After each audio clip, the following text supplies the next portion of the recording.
We're still on with the continuous coverage of the Israel-Hamas war. And after continuous days of pounding from Israel, Qatar, Egypt, Israel and Hamas have finally managed to agree on one thing.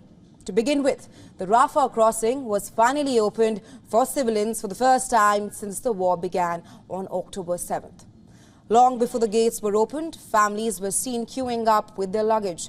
Not everyone was allowed to leave the strip. It was only for people with dual citizenship. A list of around 500 people was shared with the authorities. That included Palestinians holding Japanese, Austrian, Bulgarian, Indonesian, Jordanian, Italian, Greek, Australian and Czech citizenships. There's also a list of people working for different NGOs in Gaza. The crossing also opened for dozens of injured Palestinians who are in need of medical treatment for the first time since the war began. While the ambulances from Egypt entered Gaza, they were seen carrying severely injured Gazans back to Egypt. This comes at a time when the medical supplies are dwindling in the Gaza Strip. Well, there have been reports of doctors performing surgeries without anesthesia. The opening of the Rafah crossing has brought back hope. To understand why, we need to first understand why this crossing is so important. Well, it is because there are only two other crossings. One, Erez, a crossing with Israel in north of Gaza, and second, Kerem Shalom. This is the only commercial junction between Israel and Gaza. The IDF shut both of these after Hamas's October 7th attack on Israel.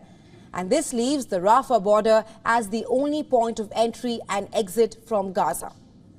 The reason this brings hope is because this is the first time since the war began between Hamas and Israel that both the sides have agreed on something, even if it's only for foreigners and severely injured Palestinians.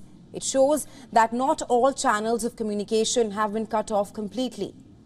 The two sides might not be talking directly, but Qatar and Egypt have managed to get the negotiations underway. While there is a ray of hope at the end of the tunnel on one end, the barrage of strikes on Gaza, it shows no signs of de-escalation. The densely populated Jabalia refugee camp has been bombed again a day after Israel attacked the facility. Well, more than 50 people have been killed in the latest strike.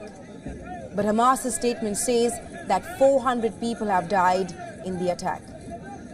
The deadly devastation yet again raises concern over the civilian loss of life in Gaza.